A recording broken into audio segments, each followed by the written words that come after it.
Viewers, welcome to my YouTube channel AHS English education. আজকে আমাদের আলোচ্য বিষয় ইট এবং হ্যাভ। দুটোর অর্থই কিন্তু হয় খাওয়া। এবার সমস্যা হচ্ছে আমরা অনেক সময় ভুলভাবে ভুল কথাটাই প্রয়োগ করি। ঠিক আছে, কখন আমরা হ্যাভ ব্যবহার করব, কখন আমরা ইট ব্যবহার করব। এই সমস্যাটার আজকে সমাধান আশা করি হয়ে যাবে। তো কথা হচ্ছে ইট মানে খাওয়া, হ্যাভ মানে খাওয়া। তো ইটের যেমন সেকেন্ড ফর্ম এট হয়, থার্ড ফর্ম ইটেন হয়, হ্যাভেরও কিন্তু সেকেন্ড ফর্ম থার্ড ফর্ম রয়েছে।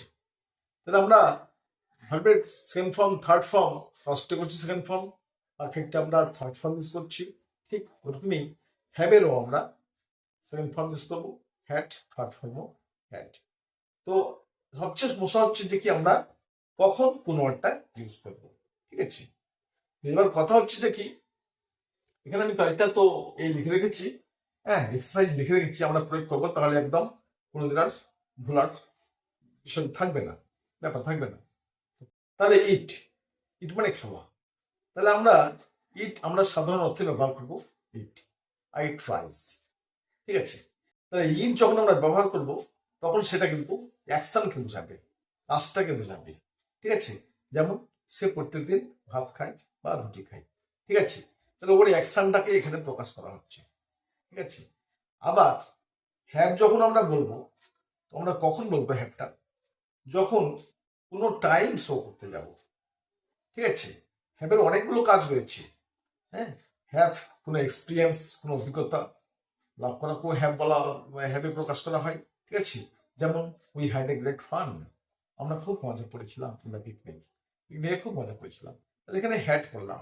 ঠিক আছে, তো হ্যাভের অর্থ আরো রয়েছে। তাহলে খাওয়া, পাওয়া, কোনো অভিজ্ঞতা লাভ করা, এই সমস্ত আমরা হ্যাভ ব্যবহার করব। এবার হ্যাভটা আমরা ব্যবহার করছি হ্যাঁ যখন কোনো টাইম বা সময় প্রকাশ করা হচ্ছে সেই ক্ষেত্রে। ঠিক আছে, তাহলে সময় প্রকাশ করার জন্য বা টাইম শো করার জন্য আমরা হ্যাভ ব্যবহার করব, এবং অ্যাকশন প্রকাশ করার জন্য আমরা ইট ব্যবহার করব। ঠিক আছে, আচ্ছা এবার হ্যাভটা কথা হলো যে কোনো যে বেভারেজ অর্থাৎ কোনো ড্রিঙ্কস, সেখানেও আমাদের হ্যাভ ব্যবহার করা চলবে। কিন্তু ইট সেটা কিন্তু লিকুইড বা কোনো তরল জাতীয় খাবারে আমাদের ইট ব্যবহার করা তো চলবে না। ঠিক আছে, তাহলে আমরা এবার এক্সারসাইজ গুলো পূর্ণ করে নিলেই পরিষ্কার হয়ে যাবে। দেখা যাবে তো এগুলো হচ্ছে I blank it have my breakfast at 10 AM। তার মানে কি বলা হচ্ছে আমি 10টার সময় আমি ব্রেকফাস্ট করি, তাই না? তাহলে এখানে কি এটা টাইম শো করছি তো, তাই না? সেই ক্ষেত্রে আমরা আমরা হ্যাভ কি দিব, আমরা এখানে হ্যাভ। হ্যাঁ, তাহলে I have my breakfast at 10 AM, কিন্তু সময় রয়েছে, তাই আমরা হ্যাভ দিয়ে প্রকাশ। 2 নাম্বার, সি ইজ ইটিং বা হ্যাভিং অ্যান অ্যাপল, সে একটা আপেল খাচ্ছে। ঠিক আছে, তাহলে এখানে কি বোঝানো হচ্ছে? ওর অ্যাকশনটাকে বোঝানো হচ্ছে, কি কাজ করছে সে, তাই না? তাহলে সেখানে আমরা কি করবো, সি ইজ ইটিং, আমরা ইটিং করবো, she is eating an apple. এখানে গেল। 3 নাম্বার, উই এট, আমরা খেয়েছিলাম, অথবা উই হ্যাড। তাহলে ইটের যেমন সেম ফর্ম এট হয়, তো হ্যাভেরও সেম ফর্ম হ্যাড হচ্ছে। তাহলে উই এট অথবা we had hour lunch at 1 PM। ঠিক আছে, আমরা 1টার সময় লাঞ্চ করেছিলাম। তাহলে এখানে আমরা সময় প্রকাশ করছি, তাই না? সময়টা দেখাতে চাইছি, আমরা পিকনিকে গিয়েছিলাম, going to picnic and we had hour lunch.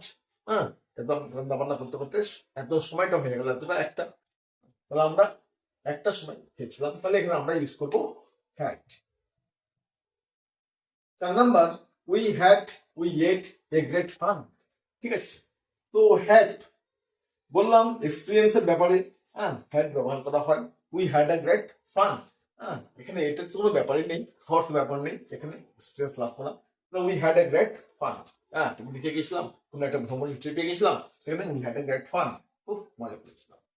Let's, let's have অথবা ইট এ কাপ অফ টি। ঠিক আছে, তো লেটস চলো যাই।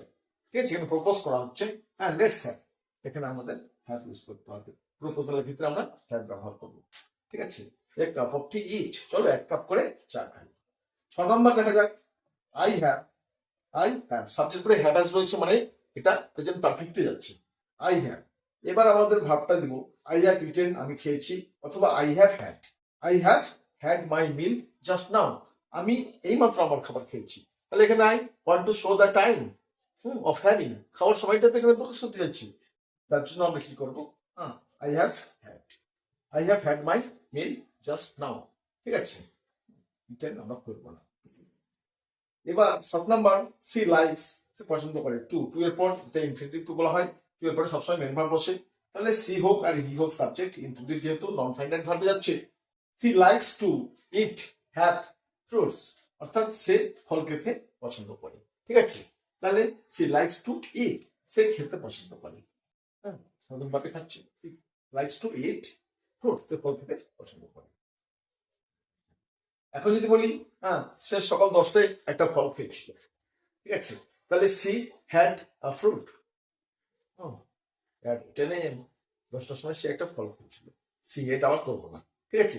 তাহলে in order to express time we should use have, not it. Next, blank have it A cup of T please, ঠিক আছে।